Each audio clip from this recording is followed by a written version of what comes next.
Bienvenue dans 10 minutes, le podcast des Français dans le monde, pour aider tous ceux qui se préparent, qui vivent ou qui rentrent de mobilité internationale.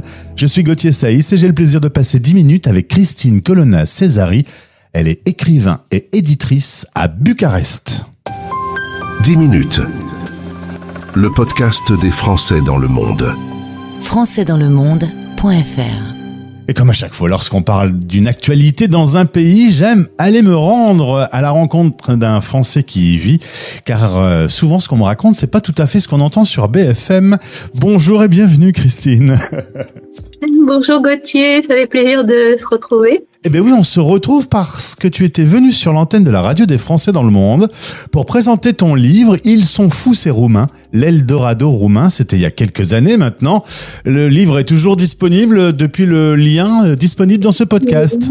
Le livre est toujours disponible et puis j'ai réussi à le sortir enfin en langue roumaine aussi. Donc il est disponible dans les deux langues, en France, Suisse, Belgique et Roumanie. Et qu'est-ce que ça raconte ?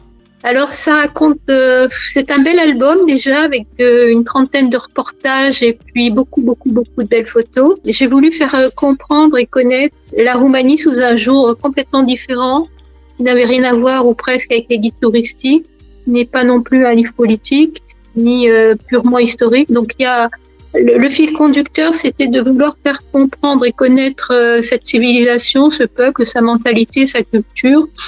Et puis faire découvrir des endroits ou des créateurs ou des spécialités extraordinaires qui sont typiques ou bien qui représentent des choses qui n'existent pas chez nous en France. Voilà, j'avais envie de montrer une bonne image très bien documentée de la Roumanie à travers énormément de rencontres.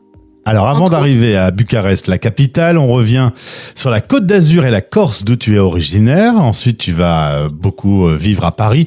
D'ailleurs, c'est pas un très très bon souvenir, hein. Quand tu dois y retourner, ça t'angoisse d'avance. Le métro boulot dodo parisien, non. Il y a un tel décalage, une telle différence d'ambiance, de vibration, d'énergie que tu pars de l'aéroport de Bucarest, c'est cool. Tu arrives à Charles de Gaulle, ça y est, tout de suite, tu es environné de tous ces gens qui courent, qui te bousculent, tu sais, t'as une montée de stress comme ça, d'insécurité.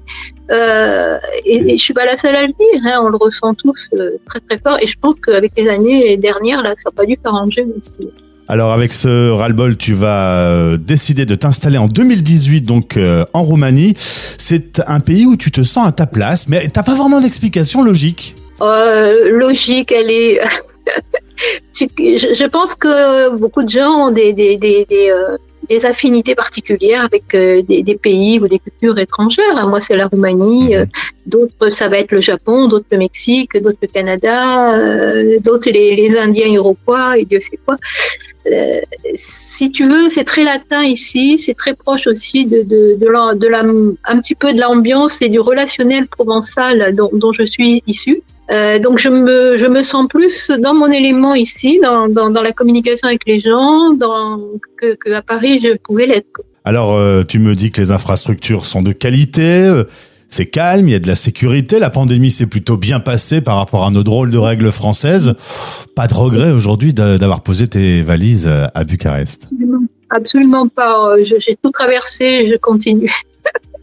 Alors, revenons sur ces élections. En décembre dernier, les élections présidentielles ont été annulées par les institutions. Le président Iohannis, qui était donc en poste à ce moment-là, on a dit ici, depuis l'Europe, la vieille Europe, que il y avait des intrusions russes. Rien n'a été véritablement aujourd'hui confirmé. Non, rien n'a été confirmé. C'est même écrit officiellement sur les sites officiels que non, ils avaient aucune preuve. Bon, il y a eu en tout cas de nouvelles élections qui se sont tenues le premier tour le 4 mai, deuxième tour ce dimanche 18 mai. avec l'élection d'un nouveau président. Il est annoncé comme étant candidat pro-européen, mais tu me disais l'autre aussi. Donc voilà, la France, comme toujours, range dans des petites cases et tu trouves que c'est pas très bien rangé. Oui, c'est vrai que c'est assez pénible, que ce soit du côté des mainstream ou même des alternatifs. On voit très bien qu'ils ont besoin de créer des petites cases, ils créent un narratif à l'avance. Et après, ils essayent de faire rentrer des brides d'informations dans leur narratif. Georges Simeone est député européen, il est extrêmement actif au niveau européen, comme tous les gens de son parti. Georges Simeone est le conservateur souverainiste qui a donc perdu face à Nicusor Dan, qui sera votre nouveau président. Comment tu as vécu ce dimanche? Un peu stressé, si j'ai bien compris. Ça a été une période quand même sous pression. Les gens ici, les Roumains, ont très mal vécu l'annulation de décembre. Et j'ai même été étonnée de voir des gens que je pensais très globalistes, très mondialistes,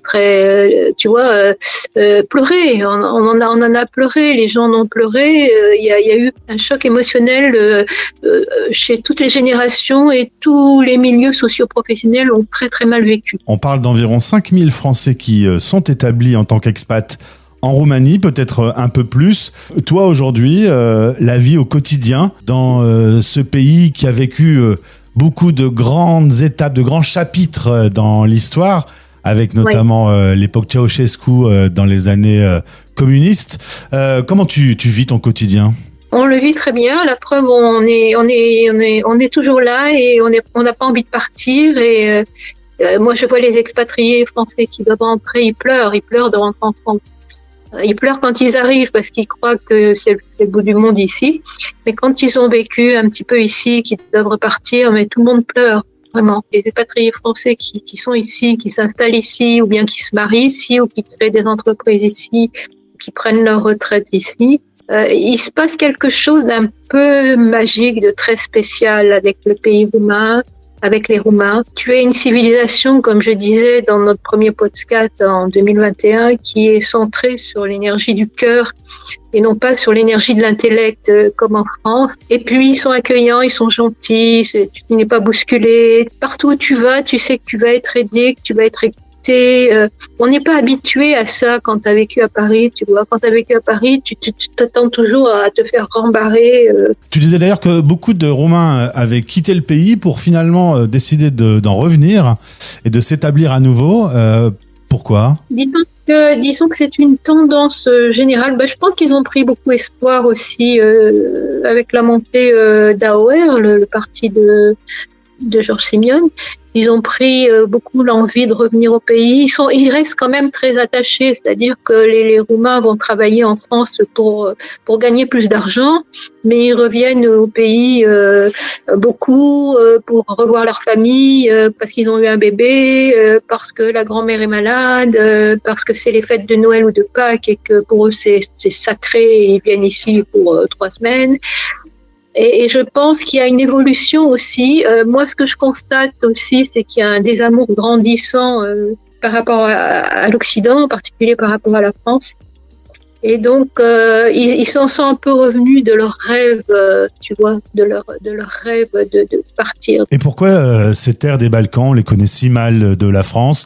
Parce qu'on s'y est peu intéressé. Ouais. C'est un manque de culture de notre part? Moi, je pense que, si tu veux, il y a une grande frontière psychique, culturelle depuis toujours. Les Balkans ont toujours été des terres de lutte, d'influence, d'ingérence, de guerre. La France particulièrement, entre autres, pas que la France, mais la France a quand même beaucoup mis ses sabots en Roumanie. Les diplomates français, les comtes, les marquis, les ducs étaient tous plus ou moins passés par la Roumanie au XVIIIe, XIXe siècle, début XXe siècle. Napoléon Ier a foutu le bazar dans la région avec son traité secret d'Erfurt où il autorisait les Russes à envahir la Roumanie. De quoi je me mêlais. Ensuite, Napoléon III, c'est lui qui a été chercher en Allemagne Karl Hohenzollern-Sigmaringen pour le pouvoir en Roumanie.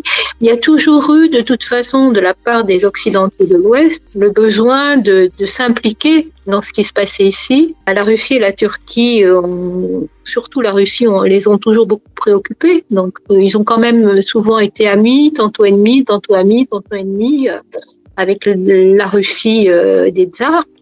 Puis ensuite de Staline. Les Turcs, étant donné qu'on est tout près de Constantinople ici, ça a toujours été pour eux un grand souci, la terre roumaine. Donc les Russes et les Turcs ont passé aussi beaucoup d'années des décennies à se battre pour dominer en Roumanie. Eh bien, Christine, merci pour ton point de vue, une Française expatriée dans la capitale roumaine. À suivre du coup. Merci en tout cas d'avoir donné ce point de vue. Passe une belle journée dans cette jolie capitale. À bientôt. À bientôt. Français dans le monde. Vous écoutez La Voix des expats.